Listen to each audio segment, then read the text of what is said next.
ఎవరు జర్నలిస్ట్ అని నేను అడగదలుచుకున్న అధ్యక్ష, జర్నలిస్టులని వేదిక మీద నుంచి INPR లేకపోతే DAVP ఆమోదించిన పత్రికలు ప్రసార సాధనాలు వాళ్ళు ఇచ్చే ID కార్డులు ఉన్నోళ్ళు జర్నలిస్టులా? ఎవడు పడితే వాడు ఏదో ఒక ట్యూబ్ పెట్టుకొని మమ్మల్ని ఇష్ట రాజ్యంగా అధ్యక్ష, ప్రజా జీవితంలో ఉన్నాం కాబట్టి నిజంగా ఓపిక పడుతున్నాం అధ్యక్ష, రక్తం మరుగుతుంది. ఏంది భాష అది అధ్యక్ష? కుటుంబ సభ్యులను అంతేసి మాటలు అంటుంటే అసలు మీరు మనుషులా అని నేను వాళ్ళని అడగదలుచుకున్నా అధ్యక్ష. మీకు భార్య బిడ్డలు లేరా?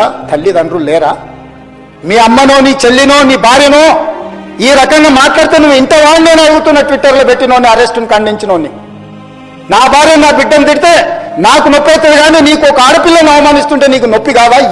ఏ సంస్కృతిలో ఉన్నారని నేను అడుగుతున్నా అధ్యక్ష. తోడుకలు తీస్తే అధ్యక్ష, ముఖ్యమంత్రిగా చెప్తున్న ఒక్కనొక్కని బట్టలు పొదిసి రోడ్డు మీద తిప్పిస్తా అధ్యక్ష. రాజకీయాల ప్రజా జీవితంలో ఉన్నది మేము. విమర్శించండి, విశ్లేషించండి, మా గురించి మాట్లాడండి. ఆడబిడ్డల గురించి, ఇంట్లో ఉన్న ఆడోళ్ళ గురించి మాట్లాడే సంస్కృతి ఎక్కడి నుంచి వచ్చింది అధ్యక్ష? తెలంగాణ సమాజం ఇదేనా? మీకు ఎంతమంది ఉన్నారో తెలియదు. నాకు చికాకు వచ్చిందని తెలిస్తే లక్షలాది మంది పిల్లలు రోడ్డు మీదకి వచ్చి బట్టలిప్ప తీసుకొస్తారు అధ్యక్ష ఒకరినొకటి. నేను వద్దంటున్నా కాబట్టి, చట్టాన్ని గౌరవిస్తా కాబట్టి, చట్టాల పట్ల, శాసనాల పట్ల, ఈ భారత రాజ్యాంగం పట్ల మాకు సంపూర్ణమైన విశ్వాసం, నమ్మకం ఉంది కాబట్టి ఏమనుకుంటూ ఊరుకుంటున్నాం అధ్యక్ష. అది మా చేతగాని తనం కాదు.